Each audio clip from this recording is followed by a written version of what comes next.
കൂടി മലപ്പുറം ചങ്ങനംകുളത്ത് പെരുന്നാളിന് കശാപ്പ് ചെയ്യുന്നതിനായി എത്തിച്ച പോത്ത് വിരണ്ടോടി. വളയംകുളം ശാന്തിനഗർ ഇബാദ് റഹ്മാൻ മസ്ജിദിലെത്തിച്ച പോത്താണ് വിരണ്ടോടിയത്. സമീർ ബിൻ കരീമുണ്ട് ഇപ്പോൾ വിശദാംശങ്ങളുമായി. സമീർ, പറയൂ.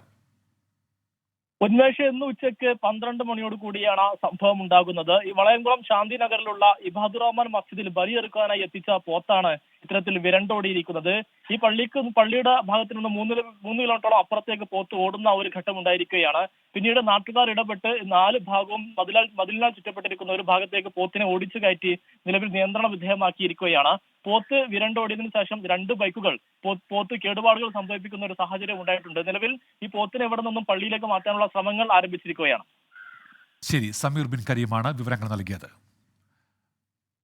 ഇതുപോലൊരു സംഭവം കോഴിക്കോട് ഓമശ്ശേരിയിലും ഉണ്ടായിട്ടുണ്ട്. അവിടെ മാനിപുരത്ത് പെരുന്നാളിന് കശാപ്പ് ചെയ്യാൻ എത്തിച്ച പോത്ത് വിരണ്ടോടി. കുളത്തുക്കര മദ്രസയിൽ കൊണ്ടുവന്ന 7 പോത്തുകളിൽ ഒന്നാണ് വിരണ്ടോടിയത്. മാനിപുരം പുഴയിലും സമീപത്തെ വീടുകളുടെ കോമ്പൗണ്ടിനകത്തേക്കും പോത്ത് ഓടിക്കേറി. മുക്കത്ത് നിന്ന് അഗ്നിരക്ഷാസേന എത്തിയാണ് പോത്തിനെ പിടിച്ചുകെട്ടിയത്. ആർക്കും പരിക്കില്ല.